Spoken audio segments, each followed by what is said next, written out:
ഇതാണ് AP സുന്നയുടെ പഴയ പ്രസംഗം. വേഗം വന്നപ്പോഴോ ഹുസൈൻ സലഫിന്റെ പ്രഭാഷണം കഴിഞ്ഞപ്പോൾ വേഗം വന്നപ്പോൾ ഈ ഒരു ഊക്കില്ല. ഇവിടെ പറഞ്ഞ എന്താണ്? അതിന്റെ മൊത്തം തദ്ബീറല്ല, ഒരു ആമായ തദ്ബീറല്ല, ഖാസായ തദ്ബീറാണ്. അല്ലാഹുവിന്റെ പ്രത്യേകക്കാരിൽ നിന്ന് പ്രത്യേകക്കാർ വിവിഐപികൾ. അത് നേരത്തെ പറഞ്ഞ കുതുബുൽ അഖ്താബുകൾ. വഹും റിജാലുൽ ബാലിഗൂന വാസിലൂന ഇലാ ആലമിൽ ഹഖീഖത്തി. നേരത്തെ പറഞ്ഞ മഖാമുൽ ഹഖീഖത്ത് എത്തിച്ചവരാണ്. അൽ മുതസർരിഫൂന. കണ്ടവരെ കൈവാണ് പറഞ്ഞത്. അൽ മുതസർരിഫൂന, അവർ തസറുഫ് നടത്തും. ഫീ മാസിബല്ലാഹ്. കണ്ടോ? ഫീ മാസിബല്ലാഹ്. അതാണ് നമ്മൾ അർശ് മുതൽ ഇതുവരെ അല്ലല്ലാത്ത ആലം എന്ന് പറഞ്ഞ മാസിബല്ലല്ലേ. അങ്ങനെ തന്നെയാണ്. ആരും അങ്ങനെ അല്ലാന്ന് പറഞ്ഞു. ആലം എന്ന് പറഞ്ഞ മാസിബല്ല തന്നെയാണ്. അള്ളാഹു അല്ലാത്ത ഏതെല്ലാം കാര്യങ്ങളിൽ അവർക്ക് ഉദ്ദേശിക്കാം. അതല്ല വരുത്തി വെച്ചിട്ടില്ല. ഇന്നേലെ ഉദ്ദേശിക്കാവൂ എന്നില്ല, അല്ലെങ്കിൽ അവർക്ക് തിരിഞ്ഞില്ല. എന്താണ്? ബിഖിലാഫത്തിൽ ഹഖി. തസറുഫ് നടത്തുന്ന എങ്ങനെ? ബിഖിലാഫത്തിൽ ഹഖി, അള്ളാഹുവിന്റെ നിയാബത്ത് പ്രകാരം. എന്നാൽ അതിനകത്ത് അജയലുക്കാം നേരത്തെ പറഞ്ഞു. അജയലുക്ക മക്കാന കുംഫയക്കൂൻ. കുംഫയക്കൂന്റെ മക്കാമാണ് പറഞ്ഞത്. അപ്പൊ കുംഫയക്കൂൻ എന്താ? നിങ്ങള് ഫീമാസിവല്ല ആലം ഫീമാസിവല്ലയിൽ ഏതൊന്നും ഉദ്ദേശിച്ചോളൂ, അത് നമ്മൾ എന്ത് ചെയ്യും? ഉണ്ടാക്കിത്തരും കുംഫയക്കൂൻ. ആ മക്കാമിൽ നിങ്ങൾക്ക് എത്തി. അതാണ് കുതുബുൽ ആലം. കണ്ടോ? അതാണ് കുതുബുൽ ആലം. എന്താ? കുൻ ഫയകൂൻ എന്ന മർത്തബിക ആ മക്കാമിലേക്ക് എത്തുന്ന. ഉണ്ടാവട്ടെ എന്ന് പറഞ്ഞാൽ അതുണ്ടാകും. ആ മക്കാമിലേക്ക് എത്തുക. അതാ കുതുബുൽ ആലം. അതാ കുതുബുൽ ആലം. ഇതായിരുന്നു പഴയ പ്രസംഗം. ഇതാണ് AP സുന്നയുടെ പഴയ പ്രസംഗം. വേഗം വന്നപ്പോഴോ ഹുസൈൻ സലഫിന്റെ പ്രഭാഷണം കഴിഞ്ഞപ്പോൾ വേഗം വന്നപ്പോൾ ഈ ഒരു ഊക്കില്ല. ഇവിടെ പറഞ്ഞ എന്താണ്? അതിന്റെ മൊത്തം തദ്ബീറല്ല, ഒരു ആമായ തദ്ബീറല്ല, ഖാസായ തദ്ബീറാണ്. മൊത്തത്തിൽ എല്ലാം കൂടി തദ്ബീർ ചെയ്യുക. അങ്ങനെ അതുണ്ടാക്കി മാത്രമേ ഉള്ളൂ. അത് ഇവിടെ മാത്രമല്ല. അതിനുശേഷം അലി സഖാഫി മഞ്ചേരിക്കടുത്ത് കാലിക്കുന്ന് പോയിട്ട് മുഖാമുഖം നടത്തി. അവിടെ അത് തന്നെ പറഞ്ഞു. അത് ആമായതല്ല. പറയട്ടെ അലി സഖാഫിന്റെ ആ ഭാഗം കേൾക്കാം നമുക്ക്.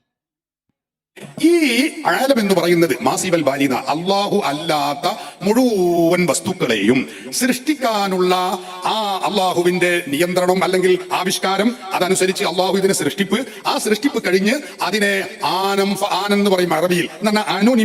അനുനിമിഷം ഇങ്ങനെ ഓരോ നിമിഷത്തിലും അതിനെ നിയന്ത്രിച്ച് പരിപാലിച്ച് അതിനെ വളർത്തി അതിനാവശ്യമായ വെള്ളവും വളവും നൽകി ആവശ്യമായ വിഭവങ്ങൾ നൽകി എല്ലാം ഇങ്ങനെ ഓരോ സെക്കൻഡിൽ ആനം അതിങ്ങനെ ചെയ്തുകൊണ്ടിരിക്കുന്ന ആ തദ്ബീർ എന്നത് അള്ളാഹുവിന്റെ ഖവാസുകളിൽ പെട്ടതാണ്, അള്ളാഹുവിന്റെ സവിശേഷതകളിൽ പെട്ടതാണ്. അത് അള്ളാഹുവിന് മാത്രമേ ഉണ്ടാവുകയുള്ളൂ. കലാമിലെ വിശ്വപ്രസിദ്ധ പണ്ഡിതനായ ഇമാം സഅദുദ്ദീൻ അത്തഫ്താസാനി റഹിമഹുല്ലാ അവരുടെ ശറഹുൽ മഖാസിദ് എന്ന കിതാബിൽ ഇത് വിശദീകരിച്ചിട്ടുണ്ട്. ഈ ഖവാസ്, അള്ളാഹുവിന്റെ ഖുസൂസിയത്ത്, അള്ളാഹുവിനക്ക് മാത്രമുള്ള സവിശേഷതകൾ എണ്ണിയ കൂട്ടത്തിൽ ഒന്ന് ഇസ്തിഹ്ഖാഖുൽ ഇബാദത്ത്, ആരാധനയ്ക്ക് അർഹതയുള്ളവനാവുക എന്നത് അള്ളാഹുവിന്റെ സവിശേഷതയാണ്. അത് വേറെ ഒരാൾക്കും ഇല്ല. അത് അള്ളാഹുവിന് മാത്രമേ ഉള്ളൂ. അത് അള്ളാഹുവിന്റെ ഖുസൂസി ഖവാസുകളിൽ പെട്ടതാണ്. അതിന്റെ കൂടെ ഇമാം സഅദുദ്ദീൻ തഫ്താസാനി റഹിമഹുല്ലാ പറയുന്ന കാര്യമാണ് മറ്റൊന്ന്. ഏതുപോലെ? ഈ ആലമിനെ മുഴുവനും തദ്ബീർ ചെയ്യുന്നത് പോലെ എന്ന് മഹാനവറുകൾ വ്യക്തമായി പറഞ്ഞിട്ടുണ്ട്. ആ ഇബാറത്ത് ഞാൻ ഇങ്ങോട്ട് കൊണ്ടുവന്നിട്ടില്ല. ഇവിടെ ഉണ്ടാകും. വേണമെങ്കിൽ നമുക്ക് ഈ നമ്മുടെ അൽ ഫലാഹിലെ കുതുബ്ഖാനയിൽ ആ കിതാബ് ഉണ്ടാവും, കൊണ്ടുവരാം. അപ്പൊ ലോകത്തെ മുഴുവനും നിയന്ത്രിക്കുന്നവരാവുക, മുദബ്ബിറുൽ ആലമെന്നോ അല്ലെങ്കിൽ തദ്ബീറുൽ ആലമെന്നോ രണ്ടാമതൊരു ഇബാറത്താണ് അവിടെ പറഞ്ഞത്. ഈ ആലമിനെ മുഴുവനും തദ്ബീർ ചെയ്യുക എന്നത് അത് അള്ളാഹുവിന് മാത്രമുള്ളതാണ്. അത് ഒരു വലിയനും അല്ലെങ്കിൽ ഒരു സൃഷ്ടിക്കും അത് നൽകപ്പെടുകയില്ല. കാരണം അള്ളാഹുവിന്റെ ശരി.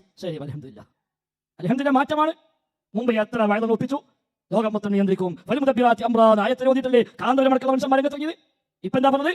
ലോകം ഒന്നാകെ നിയന്ത്രിക്കുക എന്നുള്ളത് അത് അള്ളാഹുവിന്റെ ഖവാസാണ്. അത് വലിയനും കൊടുക്കൂല, ഒരു പടപ്പിനും കൊടുക്കൂല. അല്ലേ പണ്ട് പറഞ്ഞു അള്ളാഹു കണക്കില്ലാതെ കൊടുക്കുന്നു. അപ്പൊ എങ്ങനെ കണക്ക് വെച്ചു? പിന്നെ നിങ്ങൾ ഇങ്ങനെ കണക്ക് വെച്ചു. അള്ളാഹ് പറയാൻ കണക്കില്ലാതെ കൊടുക്കുന്നു. നിങ്ങൾ പറയാൻ പറ്റാതെ കൊടുക്കൂല. എവിടുത്തെ പറഞ്ഞു വഹാബിയോ? അതാണ് ഔഷാദിനെ പറഞ്ഞത്. നിങ്ങൾ വഹാബികൾക്ക് അപ്പുറത്ത് എത്തിയത്.